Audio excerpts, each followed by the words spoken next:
Dans notre tour du monde des civilisations antiques, on ne pouvait pas oublier la Chine ancienne. Ils ont pratiqué tellement de choses aussi incroyables que bizarres. Faut dire que l'histoire de la Chine est longue. En moins 5000 avant Jésus-Christ, on eût cultivé déjà le riz. En moins 2000, s'y fondaient déjà les premières dynasties. Mais notez que la Chine n'a pas toujours été aussi grande. Il a fallu attendre la dynastie des Yuan en 1200 pour voir une Chine presque aussi immense qu'aujourd'hui, et c'est quasi 10 millions de kilomètres carrés. Un beau grand terrain d'étude, de quoi avoir plein d'anecdotes folles sur la Chine des temps anciens. La propreté en Chine. De toutes les civilisations dont on a déjà parlé, la Chine ancienne était vraisemblablement la plus à cheval sur l'hygiène. Il fallait à tout prix sentir bon et faire propre. On mâchait des clous de girofle pour avoir une bonne haleine et on lavait ses vêtements avec le tsu-yizi, un mélange de cendres et de pancréas de cochon dont les enzymes faisaient plein de bulles comme le savon. Ce sont les Chinois eux-mêmes qui ont inventé le papier toilette. 400 ans avant nous autres Européens. Avant ça, ils utilisaient des fougères, tissus, copeaux de bois et même du sable.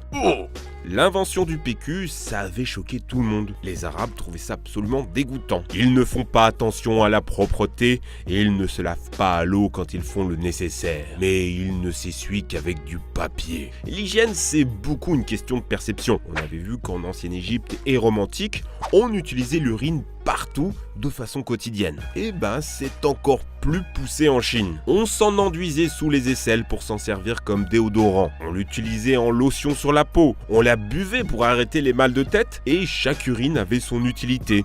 Il y avait celle des enfants, des femmes, des vieillards, celle claire ou celle noire et macérée. On conseillait ainsi aux femmes en train d'accoucher de boire l'urine de leur mari pour faciliter le travail.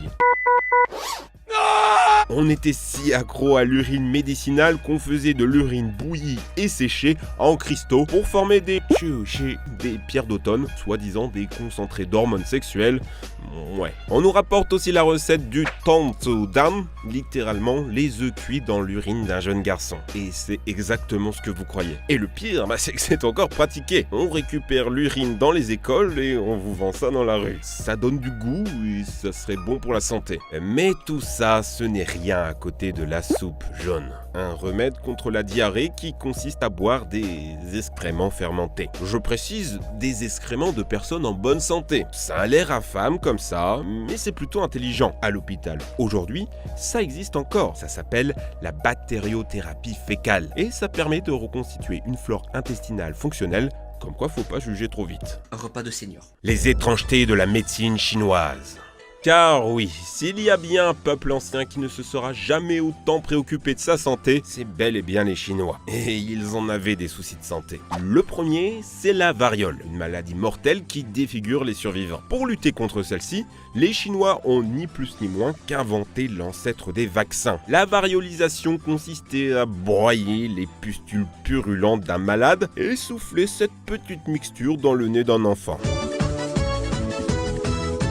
Mais attention, on prenait des pustules d'un malade faiblement atteint, et ainsi on espérait inoculer une variole plus faible pour que le système de l'enfant la combatte mieux. Et vu qu'on attrape la variole qu'une fois et qu'on ne récidive pas, la pratique n'était pas si bête. Pour vous dire, elle a été importée un peu partout dans le monde, même en France. La variole, c'était pas la seule maladie à laquelle on faisait face. Il y avait aussi les poux. Et il y avait des poux partout. Ça finissait même par devenir un repas pour les plus miséreux. Il y avait des cas d'indigestion de poux. Et j'ai lu une expression du genre « bienheureux celui qui a l'estomac rempli de poux ». Ça servait aussi en médecine. On posait un poux sur les cheveux. Et si le poux partait, c'est que tu étais en mauvaise santé. Pas sûr de l'efficacité. Reste que les Chinois ont vraiment été à la pointe de la médecine. Dès les années 1500, ils avaient écrit le Bang Sao Gang Mo, un compendium gigantesque contenant la description médicale de 2000 substances. Dans le lot, il y a des trucs vraiment bizarres. Déjà du cannibalisme, pour se soigner on pouvait manger des ongles, de la cire d'oreille, du sperme ou plus chelou, des poils pubiens féminins. Ça servait, selon le bouquin, à soigner les morsures de serpents, les douleurs pendant l'accouchement et la chaude pisse. On pouvait manger des hippocampes, de la couille de tigre, des vessies de poisson, des soupes de lézards séchés et même du vin de pénis de daim. Et on parle pas du chocolat, on parle de Bambi. Le bouquin parle aussi des bienfaits de l'arsenic, du plomb, du sulfure de mercure, de poison, mais bon, ça va bien se passer. Reste qu'entre 2-3 trucs douteux, la médecine chinoise avait trouvé de vrais remèdes contre certaines maladies. Par exemple, contre les gonflements de la thyroïde, dû à un manque d'iode, on donnait des algues à manger. Et ça marche. L'OMS a même reconnu en 2002 que certains aspects de la médecine chinoise étaient fiables et pouvaient être utilisés en complément de la médecine classique. La sexualité en Chine ancienne. Les rapports à la sexualité et au plaisir ont beaucoup changé pendant les siècles. Au tout début de la préhistoire chinoise, il était courant d'avoir des relations homosexuelles, polyamoureuses ou extra-conjugales, comme on le voit sur ces dessins de plus de 3000 ans retrouvés dans une caverne du Xinjiang. Lorsque les pratiques sexuelles taoïstes sont entrées dans les mœurs, les hommes et les femmes ont commencé à percevoir les rapports sexuels comme un moyen d'enrichir leur esprit. Le sexe était un moyen d'acquérir du jing, l'essence vitale. Le sexe était partout, on offrait des images pornographiques aux jeunes mariés avec des positions très érotiques, voire des orgies. Car oui, chez les Chinois taoïstes, on savait se montrer très hospitalier. Il n'était pas rare pour un homme qui rencontrait un voyageur de lui proposer à loger chez lui pour la nuit et par la même occasion lui prêter sa propre femme. Il pensait qu'apporter de l'énergie neuve dans la famille présageait d'un bon avenir. Toujours dans le taoïsme, parlons éjaculation. Les taoïstes croyaient que perdre trop de jing, l'essence de la vie, pouvait entraîner la maladie ou la mort. Il était donc important pour les hommes d'apprendre à rediriger l'orgasme vers d'autres parties de leur corps au lieu d'éjaculer. Les anciens taoïstes croyaient que le fait de garder le sperme dans le corps les nourrissait. La Chine ancienne, ça reste très patriarcal. Mais avec le taoïsme, il y a quand même des avancées. On pratiquait les massages vaginaux, il y avait des exercices pour le plaisir, et le fait d'avaler la cyprine et recevoir de la salive était bon pour récupérer de l'énergie vitale. Une légende veut que l'impératrice Wu Zetian demandait un cunilingus à tous les hommes qui venaient la visiter. Elle se serait constituée un véritable harem. Wu Zetian, c'est pas n'importe qui. C'est la seule impératrice à avoir régné sur la Chine, à avoir créé sa propre dynastie. Il y a donc moyen que ces ardeurs sexuelles réelles aient été un peu exagérées par les historiens confucianistes plus conservateurs sexuellement. La prostitution au XIVe siècle était légale. On payait ses impôts, tranquille frère. Les prostituées, comme les clients n'étaient pas stigmatisés socialement, ils étaient respectés par la communauté. Ce qui donne lieu à une nouvelle légende sur la princesse Zhang Yin, qui aurait demandé par mesure d'égalité à avoir son propre lit dans une maison close, de quoi accueillir pour elle plus de 30 hommes simultanément. Un tortissome quoi. Mais les vrais Don Juan de l'époque, c'est les empereurs. Et ils avaient un planning sexuel très chargé, les cochons. Alors, lundi, c'est la jeune Ranli. Et mardi, c'est Mira Mao. Cool. Dans la légende, il était dit que le tout premier empereur de Chine, l'empereur jaune, est devenu immortel après avoir couché avec 1 millier de vierges. Les vierges, c'est ce qui donne le plus d'énergie vitale. Le plus de jing, c'est le top. Un autre empereur, Su Yangto, a poussé le délire si loin qu'il a demandé à ce qu'on lui invente le fauteuil roulant pour vierge. Il invitait des adolescentes, elles s'asseyaient, ça les emprisonnait et l'empereur paramétrait tout.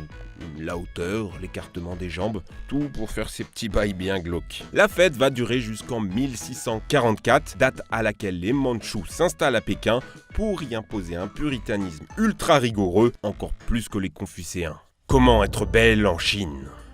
En Chine, il existe des personnages légendaires qu'on appelle les 4 beautés de la Chine antique. Seisha, si belle qu'en la voyant, les poissons oubliaient de nager. Wang Shaoxun, si belle que les oiseaux tombaient du ciel. Diao Chan, si belle que la lune en perdait son éclat. Yang Guifei, si belle que les fleurs préféraient se faner. Sauf que la réalité de la beauté en Chine était largement moins glamour. Connaissez-vous les pieds de lotus ? C'était le top du sexy. Un bon préliminaire commençait par la caresse des pieds. Pour obtenir ce résultat, on bandait les pieds des filles dès 5 ans et interdit d'enlever les bandages, les os brisés et les doigts de pied s'infecter, et pourtant ça se pratiquait encore jusque dans les années 50. Il existe encore bel et bien des grands-mères avec des pieds de lotus. Pour les hommes, il y avait une particularité physique un peu spéciale, ils se castraient. Pourquoi me direz-vous ? Pour accéder à des postes auprès de l'empereur. Il ne fallait pas pouvoir avoir de descendance pour ainsi ne pas être tenté par la trahison ou les femmes. C'était des postes safe, très avantageux, et sous la dynastie Ming, c'est un peu parti en couille, si vous m'autorisez l'expression. Tout le monde voulait perdre ses roubignoles. Il y avait plus de 100 000 eunuques, tellement de travailleurs castrés, qu'il y a eu un chômage non pas des 100 dents, mais des 100 boules. Pas de couilles, plus de cash, pas de couilles, plus de cash. Alors, c'était pas vraiment un critère de beauté, mais puisqu'on vient de parler de la maltraitance des corps féminins, je pensais que sortir 2-3 histoires de castration ferait plaisir à notre public féminin. On mangeait quoi en Chine ? On pourrait parler des heures de la nourriture en Chine. Il y a des noms de plats plutôt rigolos. Le Fu Chi Fei Pian, tranche de poumon de la femme et du mari, les boules de viande de la tête du lion, les fourmis qui grimpent l'arbre, Bouddha sautant au-dessus du mur, ou encore les têtes de mouches frites. C'est des noms rigolos, mais ça représente des plats tout à fait classiques avec du porc, des crevettes, des nouilles, etc. A contrario, il y avait des plats carrément bizarres. Des pattes d'ours, des nids d'hirondelles, du cerveau de singe, des lèvres d'orang-outan, et le pire, c'est que c'est des plats de luxe servis à la table des empereurs. Vous allez me dire, les Chinois mangent de tout, mais non, même pas. Pendant longtemps, c'était très mal vu de manger du bœuf. Il y a même eu des textes de loi pour interdire l'abattage des vaches, sauf si elles étaient malades. Ça, c'était pour 2 raisons. D'abord politique, la vache était vue comme un outil de travail, on ne mange pas les outils de production, voyons. Et ensuite, la morale bouddhiste, plus orientée sur l'idée d'éthique et de santé. À côté de ça, les gars ont inventé des trucs plutôt sympas, comme les glaces, qui étaient faites avec du lait, du riz bouilli et des fruits qu'on arrivait à geler grâce à une réaction chimique avec de la neige et de la salpêtre. Faut aussi dire que c'est grâce aux Chinois qu'on a eu en Europe certains fruits, comme la pêche, les oranges ou les kiwis, originaires de là-bas. Ici, c'est difficile de parler de cuisine chinoise, sachant qu'on parle plutôt là-bas des 8 grandes cuisines. Différentes régions avec différentes façons de consommer la nourriture, de dresser la table, de manger à plusieurs. C'est des cultures complètement différentes. D'ailleurs, si vous êtes du genre à dire « Oh, j'adore manger du riz, je suis trop asiatique », raté. Dans le nord de la Chine, le blé est la féculente dominante, comme ici en Europe. Le riz, c'est plutôt pour le sud. Sachez aussi qu'on n'a pas toujours mangé avec des baguettes. Les fourchettes et couteaux ont été utilisés, mais ont fini par être interdits pour une raison philosophique, favoriser la paix. Manger ne doit pas être un champ de bataille avec des pics et des couteaux. Il vaut mieux être doux, raffiné, passer par les institutions pour gravir l'échelle sociale. Bon, en vérité, c'est juste pour éviter que les gens se tuent à table, mais l'histoire était plutôt jolie. Les inventions de la Chine ancienne. Les Chinois sont connus pour être de grands inventeurs. La poudre à canon, le papier, l'impression et la boussole sont souvent appelés les 4 grandes inventions de la Chine antique. Ils ont également créé la soie à partir des vers à soie, un matériau doux, léger et cher qui a ouvert une nouvelle route commerciale avec l'Europe. Ils ont d'ailleurs réussi à garder le secret du mode de conception de la soie pendant des centaines d'années. Les Chinois sont également à l'origine des gouvernails de bateaux, du parapluie, de la porcelaine, de la brouette, de la fonte de fer, les ballons à air chaud, les sismographes, les cerfs-volants, les allumettes et la calculatrice primitive, le boulier. Mais bien entendu, les créations chinoises les plus connues viennent du domaine architectural. Alors, on pense tout de suite à la Grande Muraille de Chine, construite pendant plus de 2000 ans et qui s'étend sur plus de 8000 km. Mais l'architecture, ce n'est pas uniquement ça, c'est des dizaines de constructions magnifiques servant à la religion comme à la politique. D'ailleurs, vous ne le savez peut-être pas, mais les Chinois nous en veulent à mort pour un truc. En 1860, pendant la seconde guerre de l'opium, on a détruit un des bijoux architecturaux de la Chine, le palais d'été. Qui connaît cette histoire ici ? C'est considéré comme l'un des plus grands crimes commis par l'Occident là-bas. Il y a même des agents secrets chinois qui traquent partout dans le monde les pièces qui ont été volées au palais d'été. À Paris, il y a eu une vente aux enchères d'anciens bijoux chinois. Ça a été un scandale en Chine et il a fallu redonner les œuvres au musée chinois. Prends l'argent, prends l'argent, prends l'argent. Alors, on vient de faire un sacré tour d'horizon de la Chine ancienne. C'est une histoire pas forcément très connue par les Occidentaux, mais tellement riche. Dites-moi en commentaire ce que j'ai pu vous apprendre dans cette vidéo, votre fact favori. Là, on a fait le tour de l'ancienne Rome, de l'ancienne Égypte, de l'ancienne Amérique du Sud et maintenant la Chine. Je vous emmène où la prochaine fois? Abonnez-vous pour ne rien manquer, vu qu'il y aura sûrement une suite, un prochain épisode. Pensez à mettre le pouce bleu de l'amour et un grand merci à Lohan le Vosgien qui a réalisé cette vidéo avec moi au montage et à l'écriture. Merci copains. Allez les amis, ciao!